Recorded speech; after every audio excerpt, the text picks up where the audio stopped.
Bienvenidos al curso de aproximación a la terapia miofuncional. En este curso vamos a tratar aspectos como qué es la terapia miofuncional, qué sistema influye en esta especialidad, ámbitos de aplicación de la terapia miofuncional en logopedia.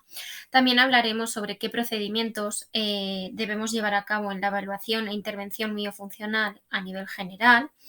Continuaremos hablando sobre los procesos de alimentación, así como también hablaremos sobre la masticación. Finalmente, trataremos dos nuevos campos de actuación dentro de la terapia miofuncional, como son el vendaje neuromuscular y el método MZ. Bien, comenzamos. ¿Qué es la terapia miofuncional? La terapia miofuncional es una especialidad enfocada a la prevención, evaluación, diagnóstico y rehabilitación del desequilibrio en el sistema orofacial, cuya etiología puede ser muy diversa, a nivel anatómico, funcional, neurológico, etc. Esta técnica puede ser aplicada desde el nacimiento a la vejez. Su reeducación tiene como finalidad conseguir el equilibrio orofacial de las alteraciones anatomofuncionales. Así pues, la terapia miofuncional se centra en el funcionamiento del sistema estomacognático, que es la combinación de estructuras orales, sistemas y órganos que tienen un papel activo en el desarrollo de las funciones de succión, deglución, respiración, masticación, fonación y habla. Por tanto, lo que permite la actuación del logopeda en la motricidad orofacial es el conocimiento amplio del sistema esternatomático, que está compuesto por estructuras pasivas y por estructuras activas. Ambas estructuras se unen para la ejecución de las funciones estomatomáticas, por lo que su acción conjunta y su sincronía permiten un adecuado crecimiento y desarrollo facial. Una vez que conocemos qué es la terapia miofuncional, a quién se aplica, qué sistemas influyen en esta terapia, es necesario conocer cuáles son sus campos de acción en la logopedia, ya que la terapia miofuncional abarca diversas patologías y se pueden asociar a diversos ámbitos en la logopedia. Algunos de ellos son la atención temprana en relación con la estimulación de los bebés prematuros, los trastornos alimentarios en niños, las malformaciones faciales o craneofaciales, trastornos y síndromes que afectan a las funciones estomatognáticas, como puede ser el respirador oral, el bruxismo, la deglución atípica, la sialorrea, entre otros. También la terapia miofuncional se puede aplicar en los trastornos de la voz, en las disfonías. Se puede hacer uso del vendaje neuromuscular y hacer uso también del método MZ, que es la combinación de la estética facial y la motricidad orofacial. A continuación vamos a hablar sobre la evaluación miofuncional, que es necesaria para que los resultados de la intervención miofuncional sean un éxito, por lo que debemos tener en cuenta los siguientes aspectos, como puede ser la anamnesis, en la que se recopila toda la información necesaria del paciente con el fin de determinar un diagnóstico preciso y así poder establecer unos objetivos y una metodología adecuada. Dentro de la anamnesis también nos pueden aportar información otros especialistas. En el procedimiento de la evaluación continuaríamos con las técnicas específicas de evaluación orofacial, que estas técnicas no son realizadas por logopedas, sino por otros profesionales que también están relacionados con el sistema orofacial, como puede ser el otorrinolaringólogo, el odontólogo, el cirujano maxilar, entre otros. Y este tipo de evaluación nos va a permitir a los logopedas obtener una mayor información que nos servirá para posteriormente poder realizar un adecuado diagnóstico. También hay que tener en cuenta la exploración anatómica y funcional. Esta sí que es realizada por el logopeda de manera exhaustiva y en ella se valora la forma y la función del sistema orofacial, en la que se realizará, en primer lugar, una exploración de los órganos del sistema orofacial a través de la observación directa del órgano, la palpación y la estimulación. En segundo lugar, deberemos valorar las funciones primarias del sistema orofacial, que son la respiración, succión, deglución, masticación, y posteriormente se valorará las funciones secundarias, que son el habla y la voz. Finalmente, dentro de la evaluación miofuncional tendríamos el diagnóstico del clínico especialista y el diagnóstico logopédico, que se conseguirá a partir de toda la información relevante obtenida tanto por el logopeda como por el resto de profesionales que estén encargados de esta valoración. Por tanto, a partir del diagnóstico que se elabora, mediante la correspondencia de los diferentes especialistas, se elabora el plan de tratamiento.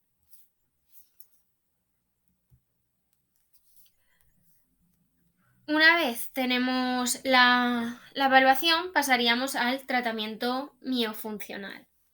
En primer lugar, se deberán establecer los objetivos de la intervención, que se llevarán a cabo a partir de la evaluación y el diagnóstico realizado anteriormente, que tendrán como finalidad regular y normalizar las alteraciones anatomofuncionales del sistema orofacial.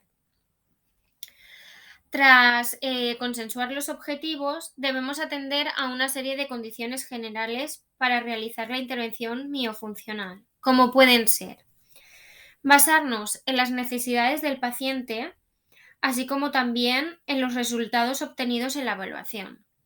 Se debe hacer un uso de ejercicios y materiales adaptados a las características de cada paciente, pues los ejercicios que pueden beneficiar a un paciente, a otro no tiene por qué beneficiarle.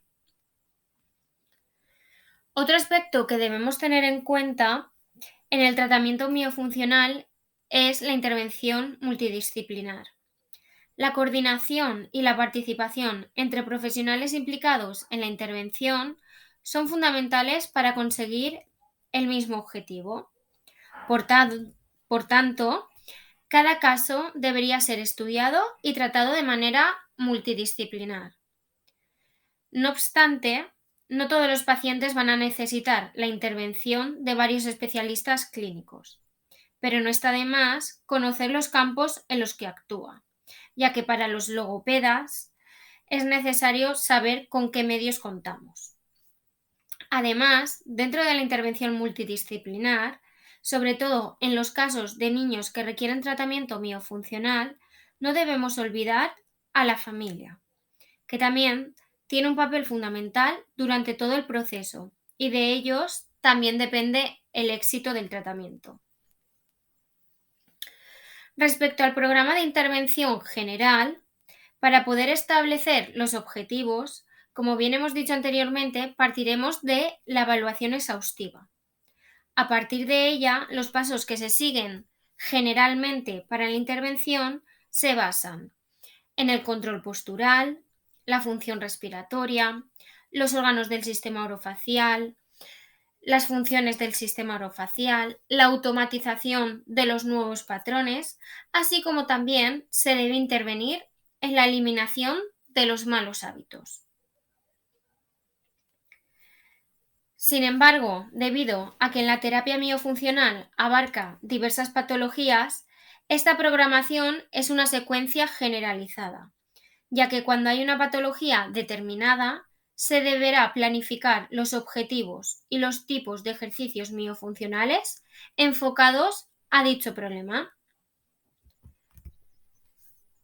Dentro de la intervención miofuncional debemos tener algunas consideraciones, como son, por un lado, Hacer partícipe al paciente desde el inicio del tratamiento, exponiéndole en todo momento sobre la dificultad que presenta, en qué va a consistir el tratamiento, su duración, la estructuración de las sesiones.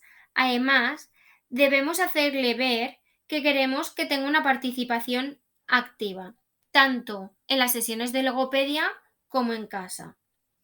Al igual que también debemos garantizar la motivación del paciente durante todo el proceso. Por otro lado, hay que tener muy presente que el tratamiento miofuncional, por regla general, no se aborda un solo problema. Finalmente, para que haya eficacia en la intervención, se debe establecer una estrecha relación con el paciente y la familia. Se debe seguir en contacto con aquellos profesionales que estén implicados en el tratamiento. Mantener una continua periodicidad de las sesiones, así como también es fundamental, una vez concluido el tratamiento, que se realice un seguimiento en los meses posteriores, ya que pueden producirse recidivas.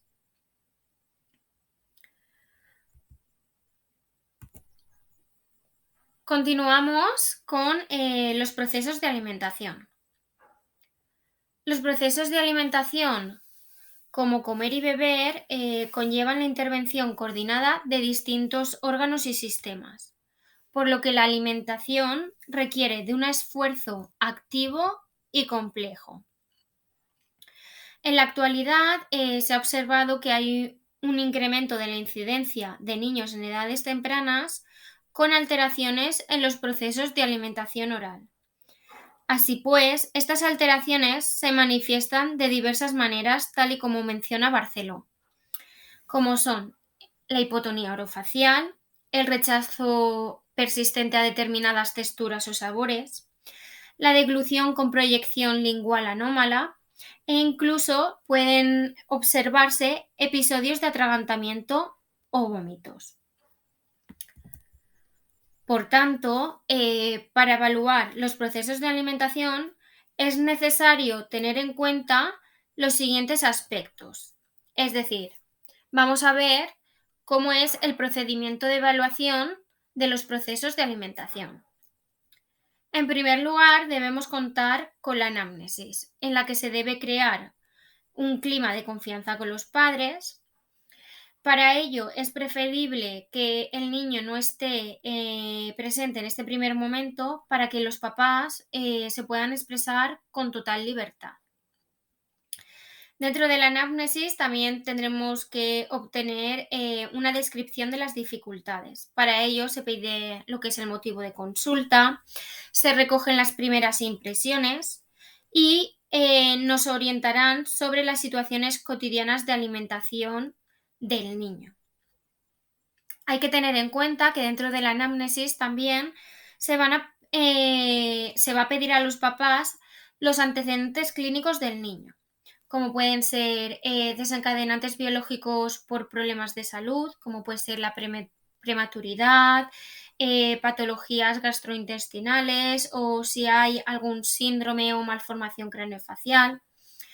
También si se han producido procedimientos médicos asociados, es decir, si han tenido que utilizar cánula de traqueotomía, sondas, si han habido cirugías o si ha habido ventilación mecánica. También se le debe preguntar sobre los trastornos del desarrollo, si ha habido dificultades de integración sensorial y umbrales de tolerancia ante estímulos bajos. Y también es necesario preguntar sobre los aspectos emocionales, ya que la alimentación tiene un componente importante emocional. Una vez hemos contemplado dichas variables en la anamnesis, podemos plantear una serie de preguntas a modo de screening que nos ayudarán a identificar los primeros síntomas de alerta, como también si el niño requiere de una evaluación más exhaustiva. Algunas de las preguntas que se pueden realizar a los papás es: ¿qué tipo de ingesta realizaba tras el nacimiento? ¿Cómo fue su evolución? Si tarda en comer más de 30 minutos, si les resulta la comida estresante tanto para el niño como para los papás, o si hay una falta de ganancia ponderal en los últimos 2 o 3 meses. También se pueden realizar otras preguntas complementarias, como por ejemplo si mantiene la verticalidad corporal a la hora de alimentarse, si es capaz de hacerlo por sí solo el niño, si vomita con regularidad, también si rechaza o le cuesta algún tipo de alimento, si bebe mucha o poca agua al día. Esto tiene que ver con la hidratación. Además, es importante preguntar si padece dificultades respiratorias, ya que puede ser que esté relacionado con, si en el caso de que nos digan que sí, puede estar relacionado con que hayan unas falsas vías traqueales, y esto puede desencadenar en una neumonía por aspiración. Al igual que también es fundamental preguntar sobre si presenta irritabilidad o letargia, ya que la irritabilidad está muy relacionada con los problemas gastrointestinales, y la letargia puede ser algo más secundario, pero que está relacionado con el cansancio o si hay algún uso de fármacos. Una vez hemos realizado la anamnesis, pasaríamos a lo que es la observación directa de la alimentación. Es un proceso fundamental, ya que nos aporta una gran cantidad de información fiable y podemos llevarla a cabo en dos situaciones: en el contexto cotidiano del niño y en sesión logopédica. Esta se realiza mediante la grabación de un vídeo, y en esta grabación lo que pretendemos es obtener una muestra general de cómo es el proceso de alimentación del niño. Para ello se debe contar con varios tipos de alimentos, varias bebidas y distintos utensilios. En todo momento nos vamos a limitar a observar y a prestar atención a las posturas que realiza el niño a la hora de alimentarse, a las conductas tanto del niño como de los padres, al tipo de alimento que emplean, así como también a el tipo de utensilios que utilizan. Otro aspecto que hay que tener en cuenta en la evaluación de los procesos de alimentación es la exploración orofacial miofuncional, en la que se va a tener en cuenta las estructuras esqueléticas y musculares, el tono y la fuerza muscular, la sensibilidad y la motricidad orofacial.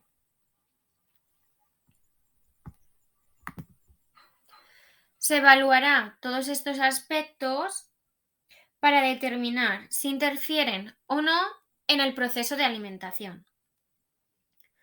Otro aspecto que hay que llevar a cabo es la evaluación de los procesos de alimentación, en el que se valorará las respuestas del niño ante la estimulación en los procesos de alimentación sin comida.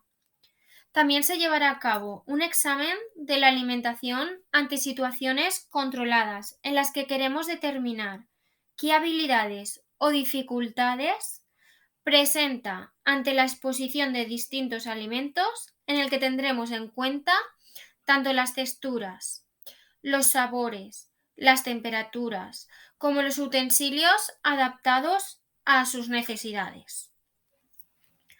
Una vez evaluado los procesos de alimentación, en el caso de que haya sospecha de disfagia, será necesario realizar pruebas complementarias, como puede ser el uso del método de exploración clínico volumen-viscosidad, que nos va a permitir identificar si hay alteración en la eficacia o en la seguridad de la deglución. Otra prueba que se puede llevar a cabo es la videofluoroscopia de la deglución. Esta nos va a dar información sobre el proceso de deglución, pero sí que es necesario tener en cuenta que este tipo de prueba solo debe solicitarse cuando sea realmente necesario, ya que se somete al niño a una gran cantidad de radiación, por lo que hay que tenerlo muy en cuenta y solo pedirla cuando realmente consideremos que va a ser necesaria. Una vez finalizado lo que es la evaluación, continuamos con la intervención, en la que debemos abordar los problemas de alimentación desde una perspectiva multidisciplinar, ya que los trastornos de alimentación presentan una gran cantidad de etiologías, condiciones clínicas y consecuencias, por lo que es fundamental un abordaje en el que se cuente con distintos profesionales, en el que todos debemos familiarizarnos con el trabajo de los demás integrantes del equipo, para poder así intercambiar información y tomar decisiones conjuntas. Aunque es cierto que no siempre los especialistas participan ni actúan a la vez. También hay que tener en cuenta dentro de la intervención multidisciplinar que hay que involucrar a la familia como parte de este equipo, concienciándolos de que tienen un papel activo en todo el proceso. Al mismo tiempo, debemos tener muy presente la situación clínica del niño, por lo que la intervención se iniciará con el abordaje de las patologías y las condiciones clínicas que repercuten en los procesos de alimentación. Al igual que es necesario tener en consideración los aspectos conductuales, debido a que los problemas conductuales afectan tanto al niño como a los padres. Por lo que es importante que el psicólogo forme parte del equipo multidisciplinar, ya que en ocasiones la terapia conductual en algunos periodos de la intervención va a ser clave para que la intervención en conjunto sea un éxito. En referencia a la intervención logopédica en los procesos de alimentación, el objetivo principal es poder posibilitar al niño de una alimentación por vía oral segura y eficaz.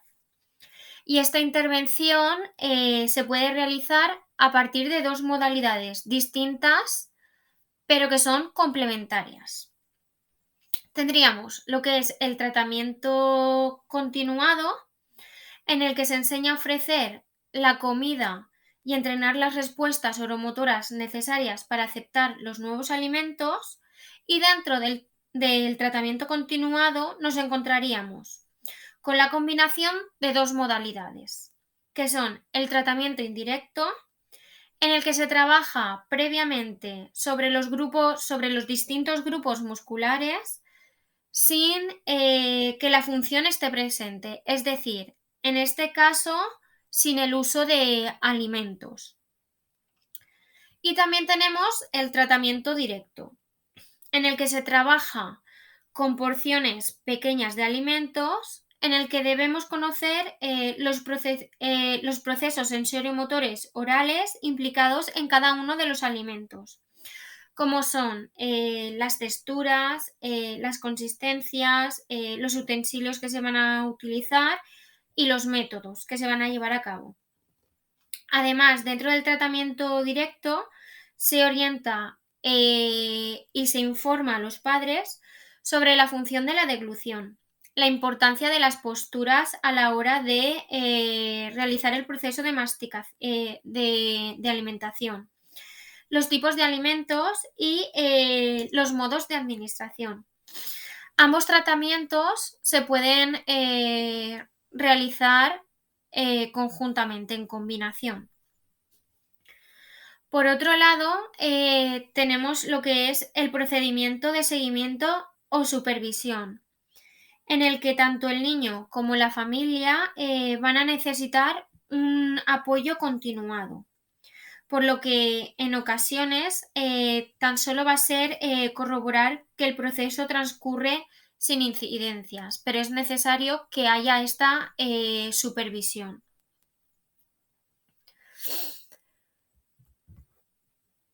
A continuación vamos a hablar sobre la masticación.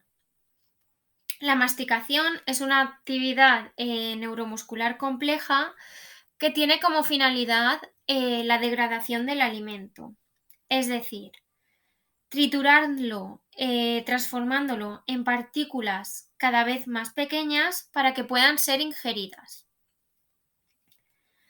En la función de la masticación participan un grupo de músculos, como son los músculos masticatorios, los de la lengua y los músculos faciales. En el proceso de la función masticatoria sabemos que consta de 3 fases, que son la fase de incisión, la de trituración y la de pulverización. La fase de incisión es en la que el alimento es prensado por las puntas de los dientes incisivos, logrando así cortar el alimento. La fase de trituración consiste en transformar el alimento en partículas pequeñas a través del uso de los premolares, que presentan a su vez mayor fuerza que los incisivos. Y la tercera fase, que es la de pulverización, continúa con el molido de los alimentos en fracciones cada vez más pequeñas a través del uso total de los molares, hasta que las partículas se mezclan con la saliva y van siendo enviadas hacia la parte posterior de la cavidad oral. En cuanto a la función masticatoria, esta puede ser adecuada o alterada. Se considera adecuada cuando el corte del alimento es realizado con los incisivos. Hay oclusión labial, la trituración se da con los premolares y la pulverización con los molares. Y además a esto se le debe sumar que debe haber un predominio de los movimientos mandibulares rotatorios y alternancia de ambos lados. Mientras que la función masticatoria alterada se puede dar por diferentes problemas, como pueden ser que haya sobrecarga o desequilibrio muscular, una deficiente trituración del alimento, una inadecuada oclusión labial que se produce sobre todo en pacientes que son respiradores orales. También se puede dar cuando hay una masticación unilateral, que es muy frecuente en personas que presentan mordida cruzada, que lo que les va a provocar es una sobrecarga en la musculatura y en la articulación del lado por el que mastica. Así como también se va a observar un mayor desgaste de las piezas dentarias que más utilizan. Y otro problema por el que puede haber una alteración en la función masticatoria es la masticación anterior, que se da en pacientes con mordidas abiertas laterales y que presentan dificultades para que contacten con los molares. A continuación vamos a pasar a cómo evaluar la masticación. La evaluación de la masticación se debe iniciar con una anamnesis en la que se recopile los siguientes aspectos, como pueden ser datos personales del paciente, tipo de antecedentes familiares que puedan repercutir en el proceso de masticación. Se deberán hacer preguntas relacionadas con el desarrollo miofuncional, como puede ser el desarrollo de la dentición, antecedentes de la alimentación y alimentación actual, o el tipo de respiración. También se pueden hacer preguntas relacionadas con los hábitos funcionales y disfuncionales. Una vez realizada la anamnesis, se deberá llevar a cabo una evaluación más exhaustiva de la masticación. Algunos protocolos de evaluación en motricidad orofacial que valoran dicha función son el protocolo MBGR, también conocido como Protocolo de Evaluación de Motricidad Orofacial, que nos va a permitir verificar la masticación habitual del paciente, las zonas en las que se producen las fases de masticación, el número de ciclos, el patrón masticatorio, si es bilateral, alternado o simultáneo, o si es unilateral, preferencial o crónico. También nos va a permitir verificar si hay cierre labial, la velocidad y si se produce una masticación ruidosa o no. Además de si hay presencia o ausencia de contracciones musculares asociadas, así como también el tiempo masticatorio. Dentro de este protocolo también se cuenta con una serie de cuestiones para realizar al paciente, como son sus lados de preferencia de masticación, si presenta dolor al masticar o si percibe ruidos en la articulación temporomandibular. Otro protocolo que también se utiliza para evaluar la masticación es el AMIOFEA, que nos aporta información acerca sobre el tipo de masticación bilateral o unilateral, el lado de preferencia de la masticación, la participación de la musculatura perioral, como también nos permite verificar postura y movimientos corporales durante la masticación, si hay escape de alimento, como también el tiempo para la ingesta del alimento. Además, en la evaluación de la masticación se puede realizar una evaluación clínica del funcionamiento de la masticación por medio del registro de grabaciones y análisis en el ordenador, ya que este es un proceso de fácil acceso, de bajo coste y sencilla ejecución. Para ello debemos contar con programas informáticos que permitan la visualización del fotograma, ya que nos va a permitir la extracción de datos relevantes, como son registrar el tipo de movimiento mandibular en cada ciclo masticatorio, el tipo de corte de alimento, la clasificación del tipo masticatorio, la velocidad. Además, si utilizamos dentro de este programa el slow motion, que es la cámara lenta, vamos a obtener también otros aspectos adicionales, como son la participación de la musculatura orofacial, la abertura o cierre de la boca durante la función masticatoria, el escape del alimento y así podremos observar también la respiración oral si hay respiración oral durante la ejecución masticatoria. Una vez tenemos la evaluación, pasaríamos a la intervención. En cuanto a la intervención en la masticación, vamos a exponer una serie de ejercicios que son meramente orientativos, ya que en el caso de tener un paciente con la función masticatoria alterada, su intervención deberá estar orientada y basada en sus necesidades y en los resultados de la evaluación. Por lo que os vamos a exponer una serie de ejercicios.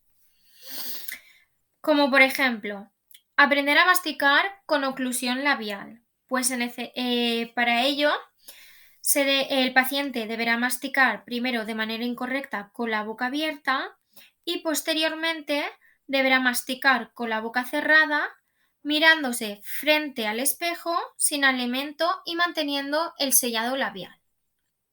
Otro ejercicio que se puede llevar a cabo para controlar el sellado labial es que el paciente se mire en el espejo y durante el acto masticatorio deberá mantener el sellado labial en los primeros 10 bocados de cada comida.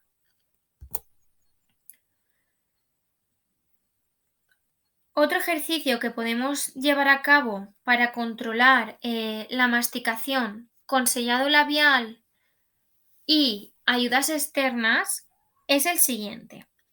Se le dará un depresor lingual al paciente para que lo coloque entre los labios y de este modo se vea obligado a mantener el sellado labial mientras mastica.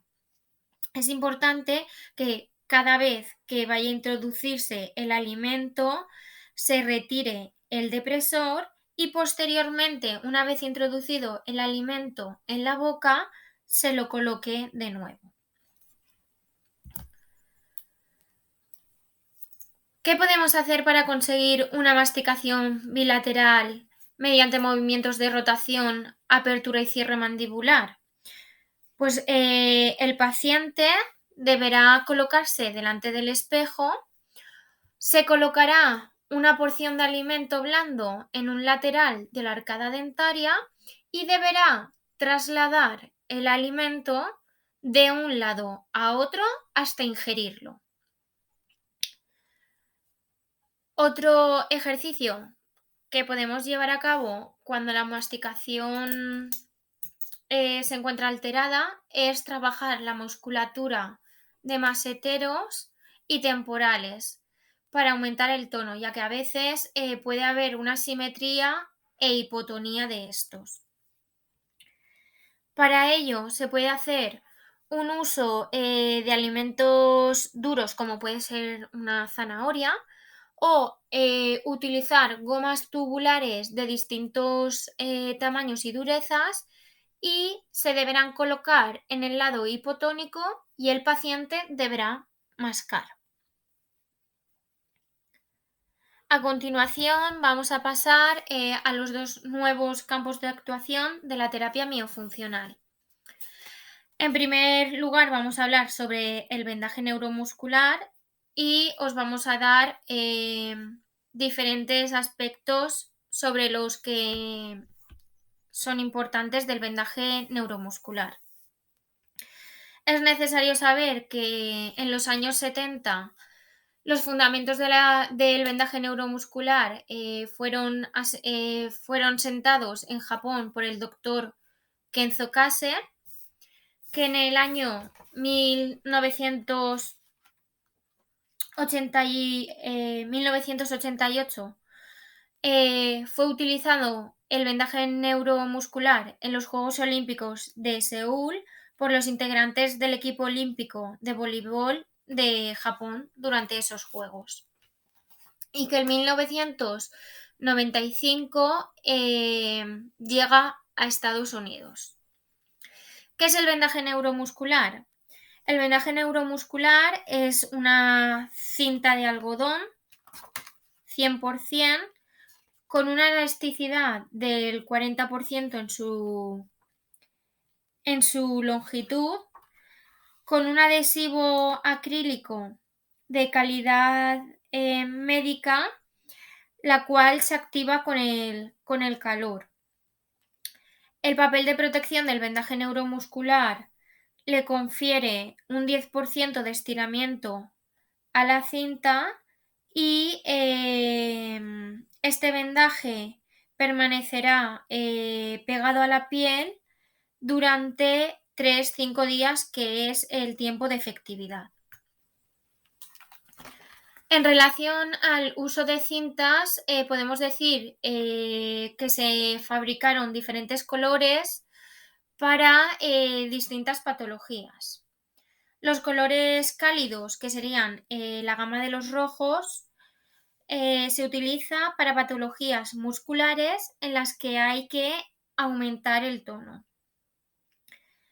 Los colores fríos, en este caso, serían la gama de azules.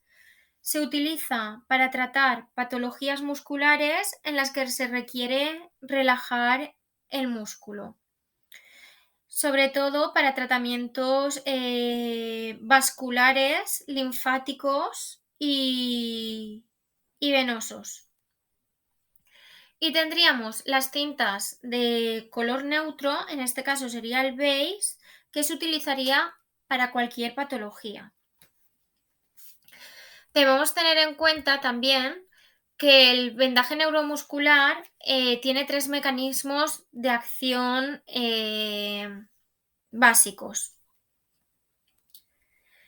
El primero sería la acción circulatoria analgésica, en la que ante cualquier proceso inflamatorio, el uso del vendaje neuromuscular va a llevar a una mejor circulación sanguínea, va a disminuir la presión sobre los nociorreceptores, reduciendo el dolor y aumentando el flujo linfático. El siguiente mecanismo de acción es el de acción muscular, en el que con el vendaje neuromuscular se puede influir sobre la función muscular regulando su tono. Es decir, si el anclaje de la venda está en el origen o en el punto fijo del músculo, las fibras musculares se acortarán, por lo tanto hay un aumento de tono.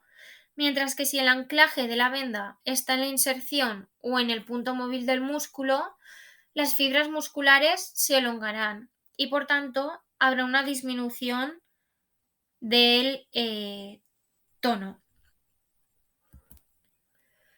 El último mecanismo de acción básica del vendaje neuromuscular es la acción biomecánica estructural, que durante una fase postraumática en la que hay la inmovilización parcial o total de la articulación durante un tiempo, todas las estructuras que la componen van a perder flexibilidad.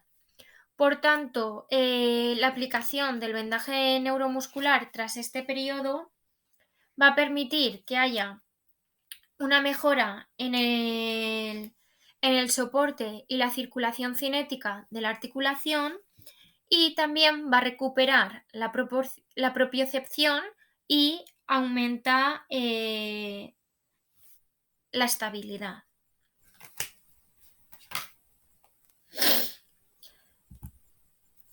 Otros aspectos importantes que debemos conocer sobre el vendaje neuromuscular es la nomenclatura que se utiliza, las formas de las tiras y las técnicas aplicadas. En cuanto a la nomenclatura, la base hace referencia al punto de anclaje inicial y esta siempre está sin tensión. El ancla de la cinta o cola es la zona de aplicación final, mientras que la zona central, también conocida como zona activa o cuerpo, es la zona donde hay tensión. Dependiendo del tipo de tratamiento, se procederá a dar diferentes formas al vendaje, lo que son las tiras del vendaje neuromuscular. Y esta puede ser la cinta en I, en la que la cinta se aplica sobre el vientre muscular. Tendremos la cinta en Y, en la que se pone alrededor del vientre muscular. La cinta en X se corta de manera en la que haya 4 cintas activas quedando unidas en el centro, ¿vale?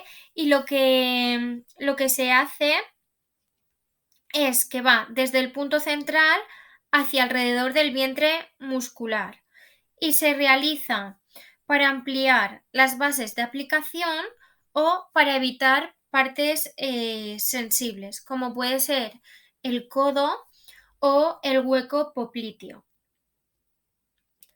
También tenemos la cinta en forma de abanico o pulpo. La cinta se corta también en 4 cintas activas y la tensión se dispersa hacia las colas, es decir, se utiliza para crear una red y tratar la inflamación. Y en cuanto a la cinta en forma de donut, se utiliza para la corrección del dolor. En cuanto a las técnicas aplicadas, hemos querido exponeros 3, como son la técnica muscular, que tiene como objetivo aumentar o disminuir el tono, en la que, como bien hemos dicho antes, si va de origen a inserción hay un aumento de tono, mientras que si va de inserción a origen hay una disminución del tono. La forma de tiras que más se utilizan son la cinta en forma de Y y en X. Respecto a la técnica de ligamento, tiene como objetivo la estimulación de los mecanorreceptores de la zona lesionada y la forma de cinta que más se utiliza es la de en Y o en abanico. La última técnica que os exponemos es la técnica linfática, que es una técnica compleja que requiere tener un amplio conocimiento sobre el sistema linfático y tiene como objetivo estimular y ayudar a la eliminación de líquidos. Y la forma de la cinta que se emplea es en pulpo. Otro aspecto que se debe tener en cuenta cuando aplicamos el vendaje neuromuscular son los cuidados de aplicación, en los que la piel debe estar limpia, seca y libre de grasas. Es decir, deberemos limpiarla para que haya una buena adhesión del vendaje. También es necesario que si hay vello en el lugar de aplicación, se deberá depilar la zona. El corte de la cinta tiene que ser lo más exacto posible, ya que habrá que tratar el área y la causa del síntoma. En cuanto a la base y el anclaje, son siempre pegados sin tensión. Se debe evitar pliegues tanto en la cinta como en la piel.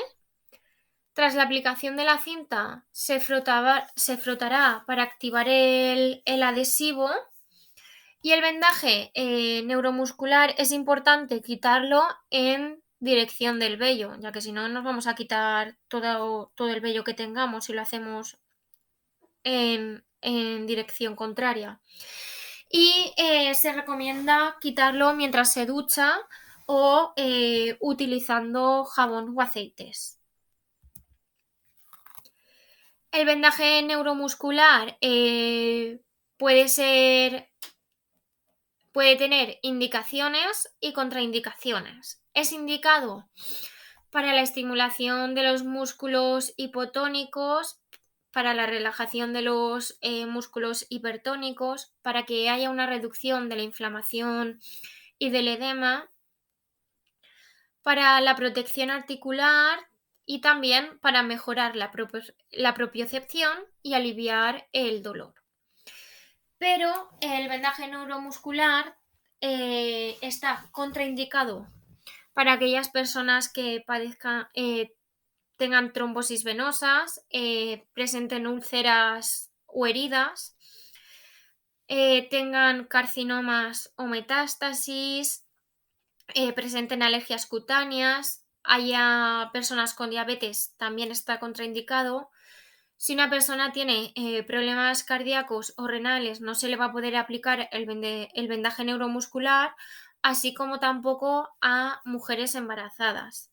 Y no se debe usar si hay ausencia de resultados.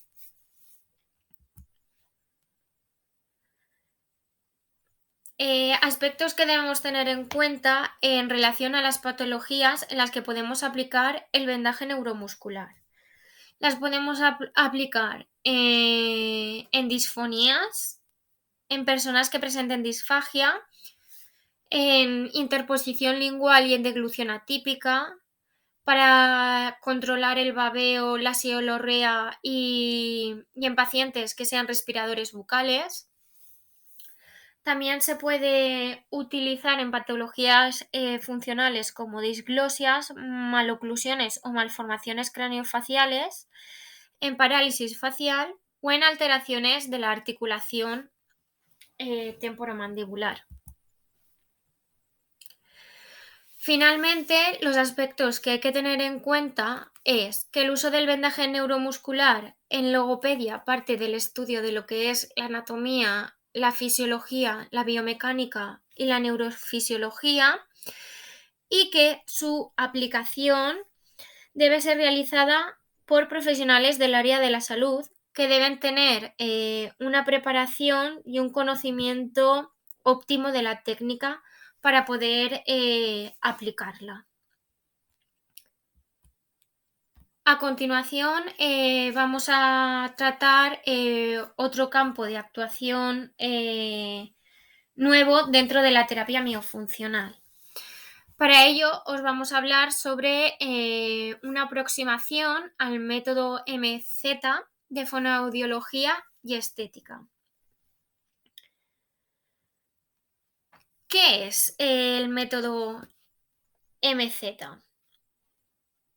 El método MZ es un tratamiento logopédico natural y no invasivo en el que se interrelaciona la motricidad orofacial con la belleza y la estética. La creadora y precursora de este método, que se inició en 1998, es Magda Zorella Franco, y el objetivo de este método es el de evaluar, prevenir, equilibrar la musculatura de la cara y las funciones estomatognóticas, que se modifican con el envejecimiento y la actividad muscular excesiva. Su aplicación se recomienda desde los 26 años en adelante y se puede aplicar de manera preventiva o paliativa. De manera preventiva, para retrasar la aparición de arrugas, y de forma paliativa, para observar cambios en la piel, la atenuación de las arrugas o surcos y obtener un rostro más rejuvenecido que anteriormente.